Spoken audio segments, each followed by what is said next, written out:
The estate looked like something out of a storybook. Ivory drapes fluttered softly in the evening breeze, and golden fairy lights wrapped around the ancient oaks lining the garden. Guests laughed, clinking glasses of champagne, their reflection shimmering in the polished marble floors. The air smelled faintly of roses and freshly baked pastries, a scent that promised perfection and celebration. On the surface, it was flawless. Emma's dream wedding had finally arrived. Emma herself was radiant. Her gown, delicate lace over silk, hugged her in all the right places and flowed into a long train that shimmered under the soft lights.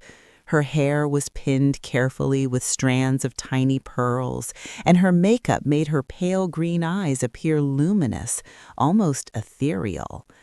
Daniel, her groom, waited nervously at the altar, his tailored suit pristine, a small bead of sweat forming at his temple despite the cool evening air. Around them, friends and family whispered and smiled, oblivious to the subtle tension quietly threading the night. Emma had felt it earlier, an unshakable sense that something was off. At first, she had brushed it aside, blaming pre-wedding nerves, but as she moved through the crowd, she noticed small anomalies. A man lingered near the dessert table, tall and lean, with dark hair falling into his eyes. He smiled politely at her, but his gaze lingered too long, tracking her movements like a hawk circling prey. She turned away quickly, heart thudding, and told herself she was imagining it. Then there was the whispered argument she overheard between a distant cousin and a family friend just hours before the ceremony. The words were faint, but the tension was palpable. Something about money, something about secrets. Emma didn't pry. She didn't want to ruin this day, but the memory gnawed at her like a splinter in her mind. Her phone buzzed again, tucked deep inside her clutch. She excused herself from a conversation with her maid of honor and checked it discreetly. The message was short, curt, and chilling. "Stop the wedding or you'll regret it." Emma swallowed hard. Panic coiled in her stomach. Who could be sending these messages? Why now? She quickly locked her phone, tucking it away, and tried to shake off the feeling. By the time the sun dipped below the horizon, the estate glowed in the soft light of hundreds of lanterns and candles. Musicians played softly near the fountain, and guests began moving toward the dining hall for the first toast. Emma stood at the edge of the terrace, glancing at Daniel as he laughed with a group of groomsmen. His laughter should have reassured her, but the unease only grew. It was then that she noticed it. The shadow across the lawn, a figure standing beneath a tree at the edge of the property, barely visible, motionless. Emma blinked. Surely it was a trick of the light, but something about the way the figure moved, or rather didn't move, made her shiver. She turned away quickly, heart thudding, and told herself she was imagining it. Then there was the whispered argument she overheard between a distant cousin and a family friend just hours before the ceremony. The words were faint, but the tension was palpable. Something about money, something about secrets. Emma didn't pry. She didn't want to ruin this day, but the memory gnawed at her like a splinter in her mind. Her phone buzzed again, tucked deep inside her clutch. She excused herself from a conversation with her maid of honor and checked it discreetly. The message was short, curt, and chilling. "Stop the wedding or you'll regret it." Emma swallowed hard. Panic coiled in her stomach. Who could be sending these messages? Why now? She quickly locked her phone, tucking it away, and tried to shake off the feeling. By the time the sun dipped below the horizon, the estate glowed in the soft light of hundreds of lanterns and candles. Musicians played softly near the fountain, and guests began moving toward the dining hall for the first toast. Emma stood at the edge of the terrace, glancing at Daniel as he laughed with a group of groomsmen. His laughter should have reassured her, but the unease only grew. It was then that she noticed it. the shadow across the lawn, a figure standing beneath a tree at the edge of the property, barely visible, motionless. Emma blinked. Surely it was a trick of the light, but something about the way the figure moved, or rather didn't move, made her shiver. She turned away quickly, heart thudding, and told herself she was imagining it. Then there was the whispered argument she overheard between a distant cousin and a family friend just hours before the ceremony. The words were faint, but the tension was palpable. Something about money, something about secrets. Emma didn't pry. She didn't want to ruin this day, but the memory gnawed at her like a splinter in her mind. Her phone buzzed again, tucked deep inside her clutch.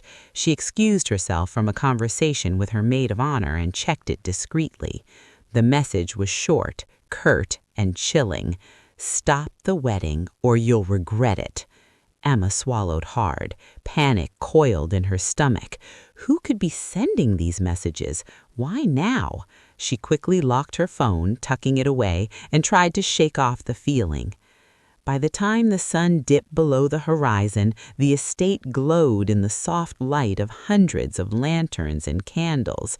Musicians played softly near the fountain, and guests began moving toward the dining hall for the first toast. Emma stood at the edge of the terrace, glancing at Daniel as he laughed with a group of groomsmen. His laughter should have reassured her, but the unease only grew. It was then that she noticed it. The shadow across the lawn, a figure standing beneath a tree at the edge of the property, barely visible, motionless. Emma blinked. Surely it was a trick of the light, but something about the way the figure moved, or rather didn't move, made her shiver. She turned away quickly, heart thudding, and told herself she was imagining it. Then there was the whispered argument she overheard between a distant cousin and a family friend just hours before the ceremony. The words were faint, but the tension was palpable.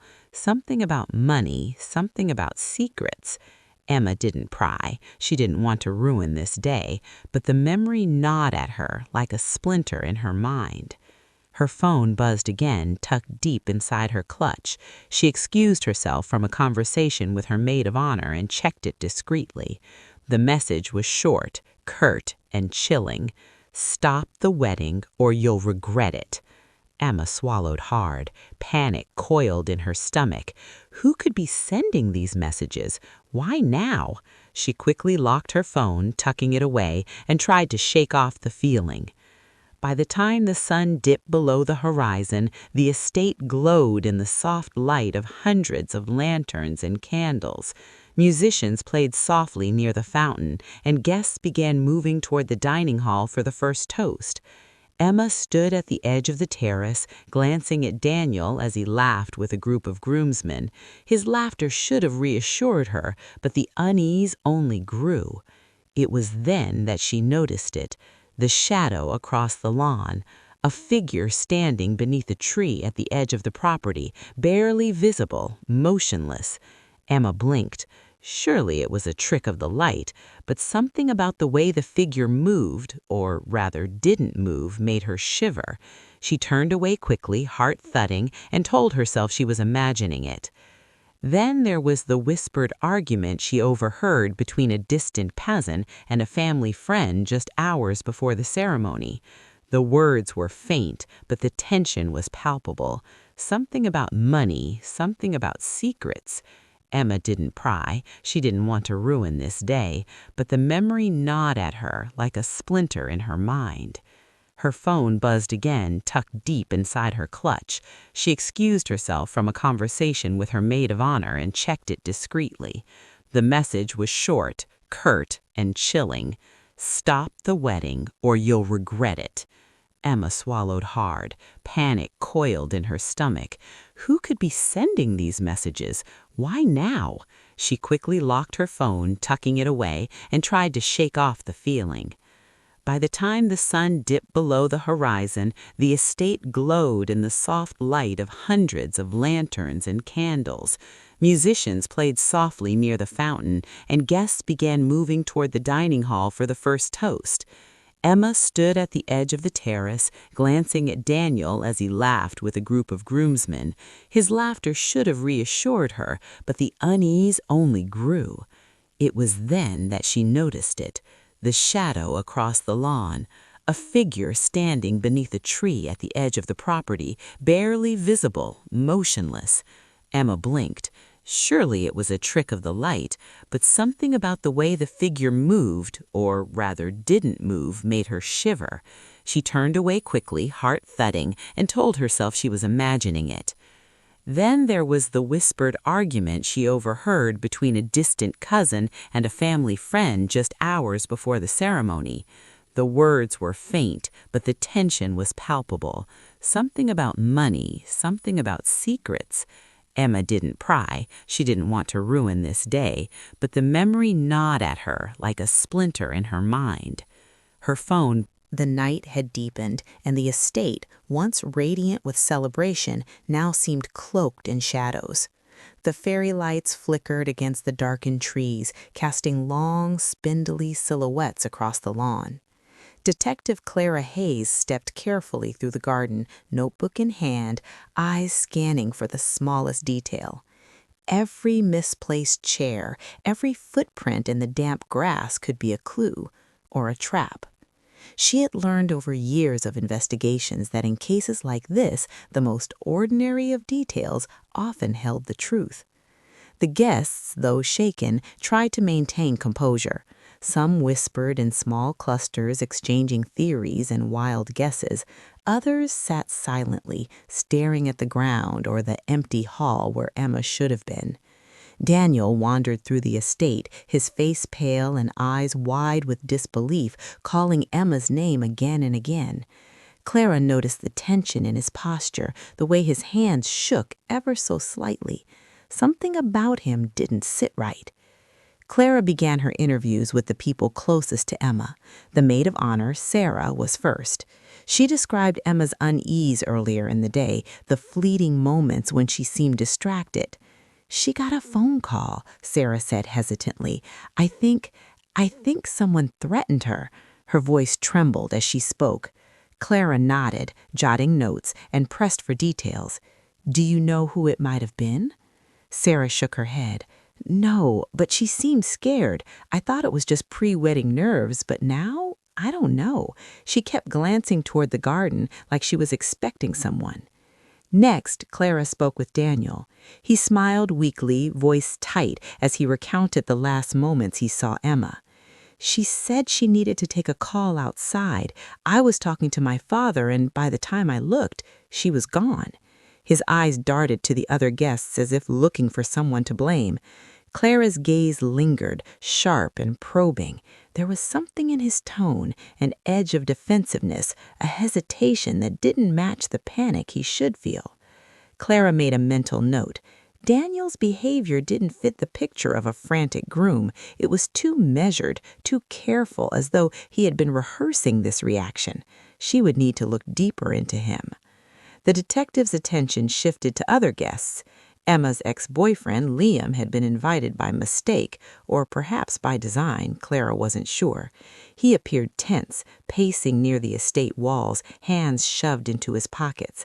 When Clara approached, he flinched, his eyes darting nervously. I don't know anything," he said quickly. "I left the house hours ago. I wouldn't." His voice faltered. Clara made a note of his anxiety. Some lies were easy to spot, and she suspected this was one of them. Then there was Victor, Daniel's childhood friend. He stood stiffly near the entrance to the dining hall, arms folded, jaw tight. Clara observed him silently. Victor seemed almost too calm, too detached considering the chaos around him. When questioned, he answered curtly, avoiding eye contact. "I don't know where she went. She went outside. I didn't see her after that. I was busy with the guests." Clara's instincts told her he was hiding something. The forensic team began their sweep of the estate. They examined the garden first, where Emma had last been seen. Footprints in the damp grass suggested someone had followed her from the terrace toward the tree line. A chair near the garden gate was slightly askew, and nearby a faint scrap of lace caught on a thorn bush, delicate, white, unmistakably from Emma's gown. Clara examined it carefully, her heart tightening. The threads were frayed as though someone had tried to pull them loose, but the effort had failed. She took a deep breath, letting the significance settle. Emma hadn't wandered off. Someone had taken her, and the abduction had been planned, carefully, methodically. Clara turned her attention back to the estate. The dining hall was now empty, save for a few anxious relatives. She interviewed them one by one, learning that Emma had received several strange phone calls earlier that week, which she had refused to discuss. No one knew who was calling. No one except perhaps Emma herself. The detective requested Emma's phone from the staff. It was in her clutch, still locked. After a quick forensic override, Clara began scrolling through messages and call logs. One name appeared multiple times, though mysteriously deleted: V. Messages were terse, sometimes pleading, sometimes threatening. One read simply, "You can't do this. Stop the wedding or you'll regret it." Another, "Meet me tonight. Don't tell anyone." Clara's stomach tightened. These weren't idle threats. This was premeditated, targeted, and personal. As the night wore on, Clara pieced together a rough timeline of the abduction, the suspects, and the looming threats. But one question burned in her mind. Why? Why would someone take Emma during the pinnacle of her happiest day? The answer, she suspected, would reveal secrets no one at the wedding could have imagined. And somewhere, just beyond the trees, the figure that had been watching all night disappeared into the forest. The game had begun. The morning after the wedding, the estate was eerily silent. The fairy lights hung limp, no longer twinkling with celebration. Guests who had remained overnight whispered among themselves, exchanging wild theories, each more speculative than the last. Detective Clara Hayes, however, was methodical, moving through the estate with the precision of a surgeon.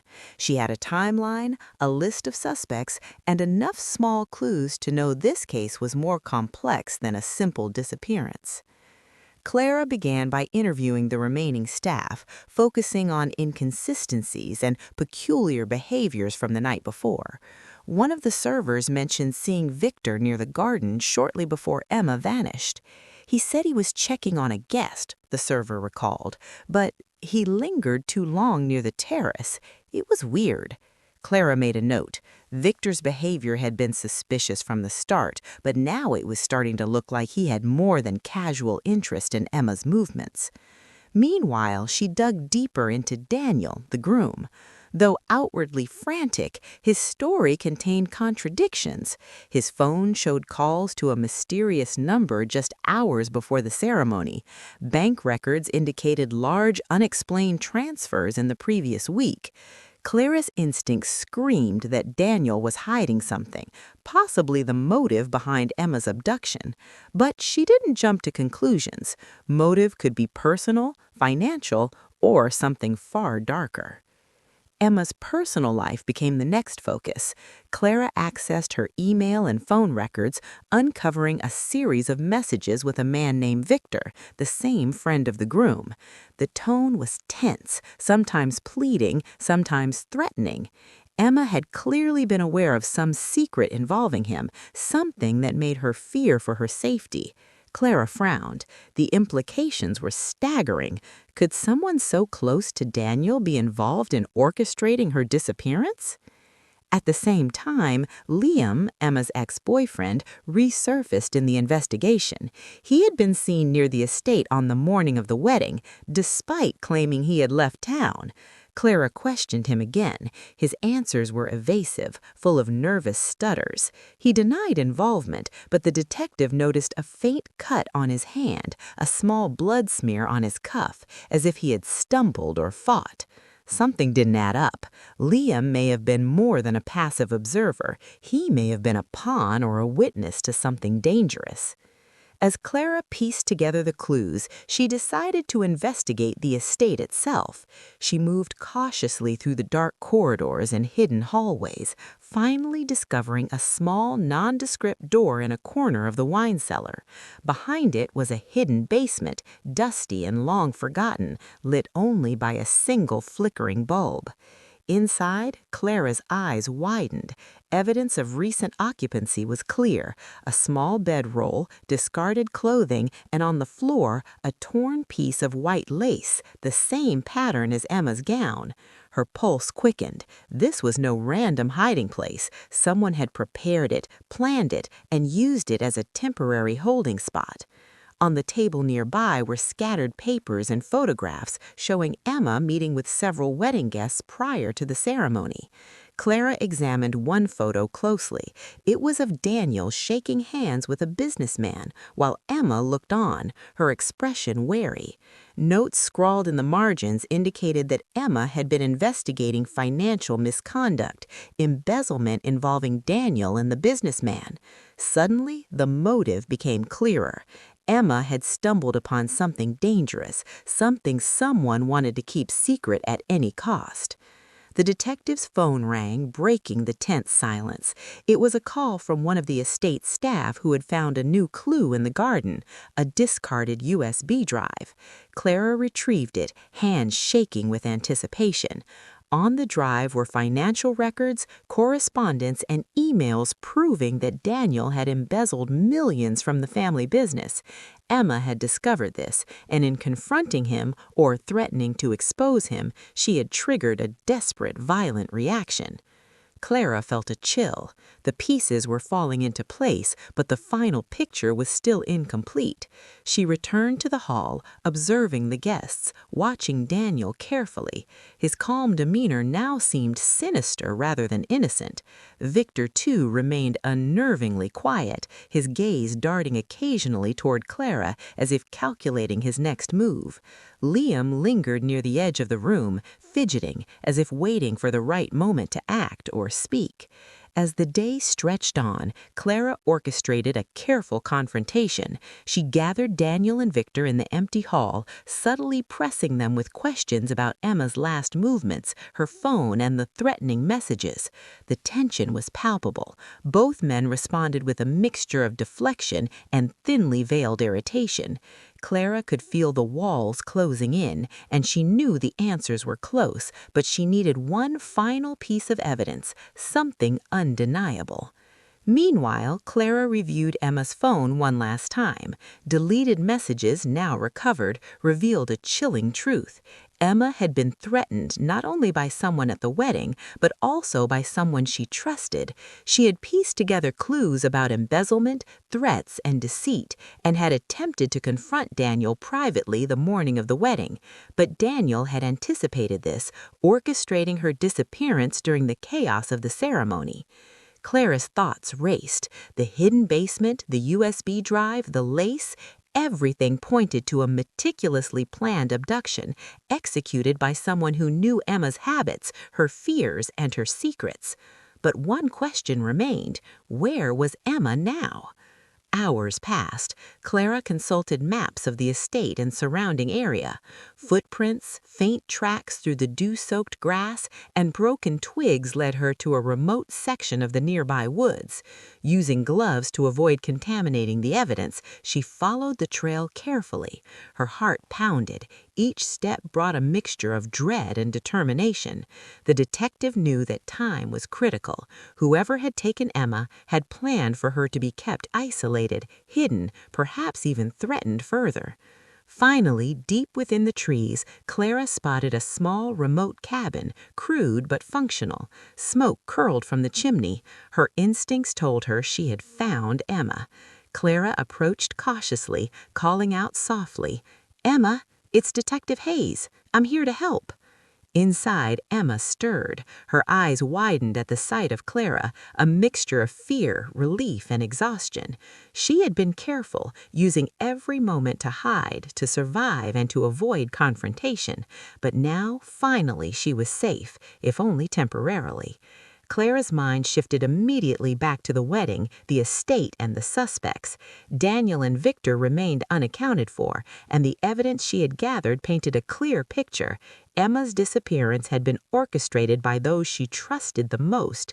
Greed, fear, and betrayal had collided on the night of the wedding, turning celebration into nightmare.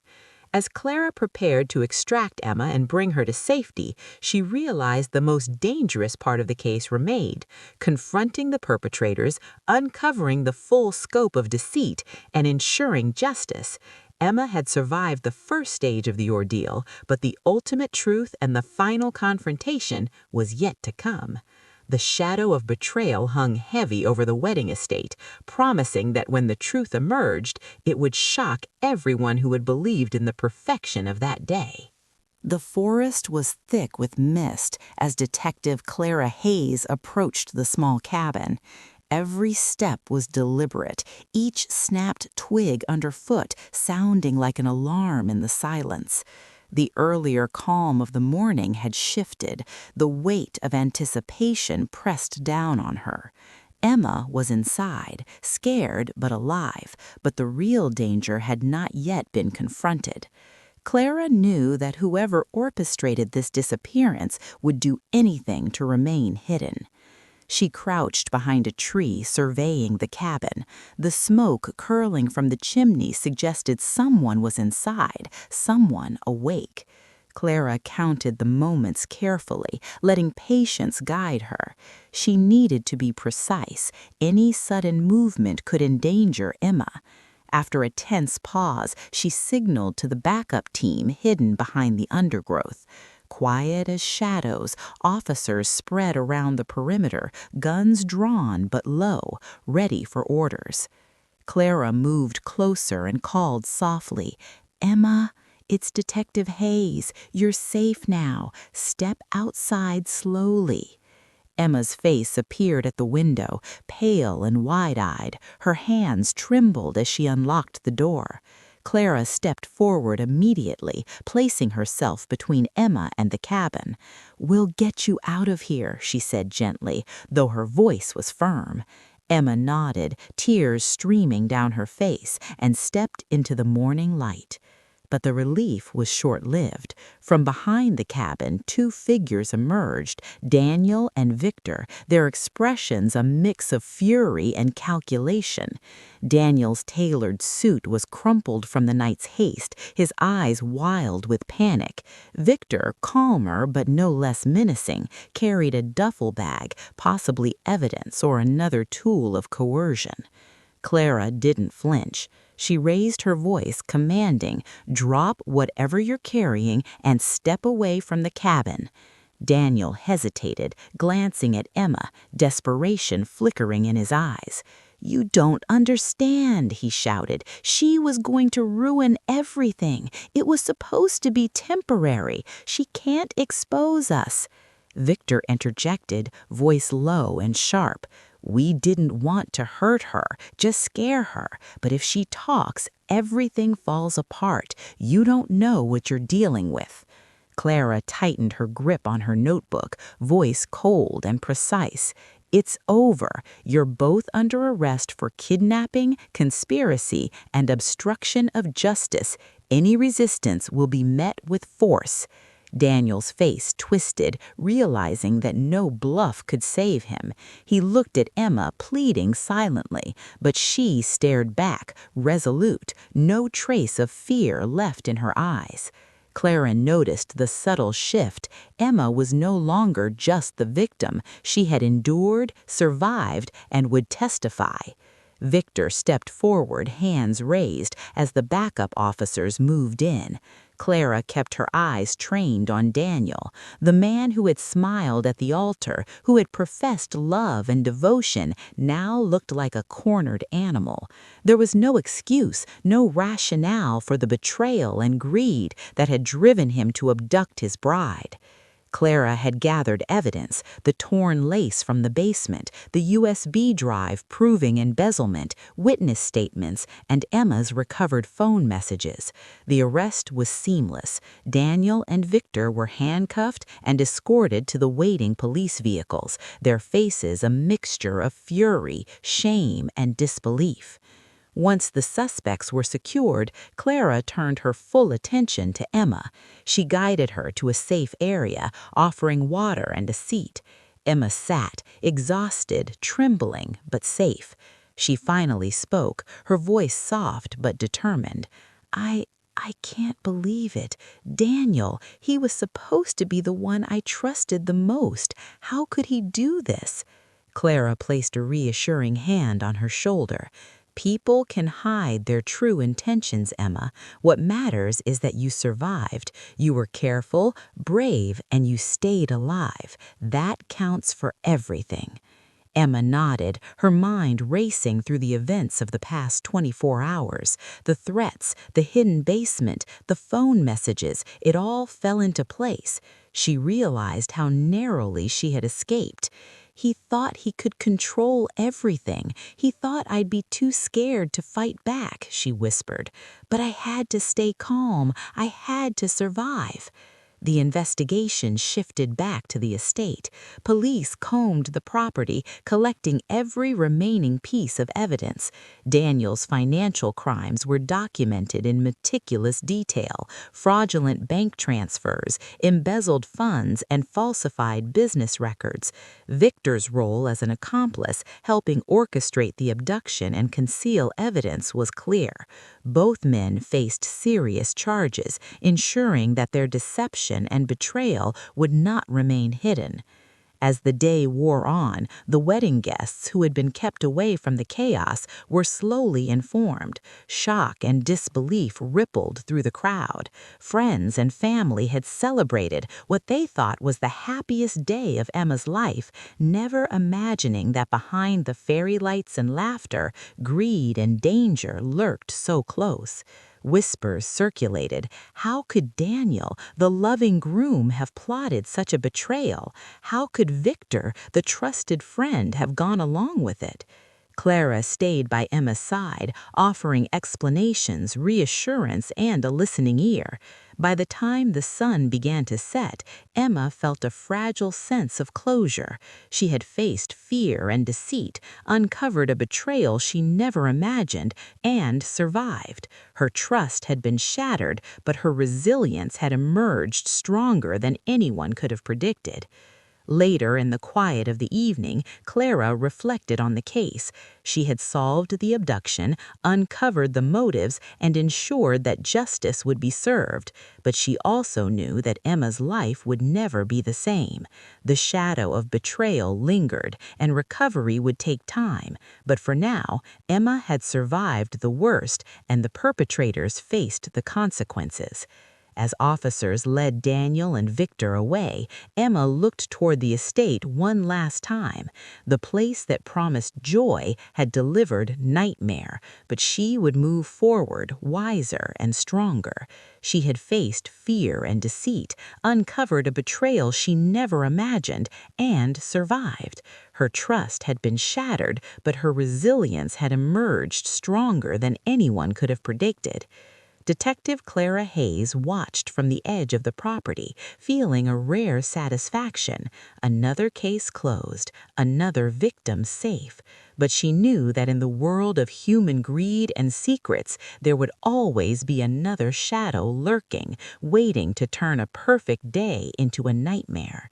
And somewhere in the distance, beyond the estate, the first stars of the night twinkled, indifferent to the chaos below, a reminder that life continued, unpredictable, fragile, and beautiful, even in the aftermath of betrayal.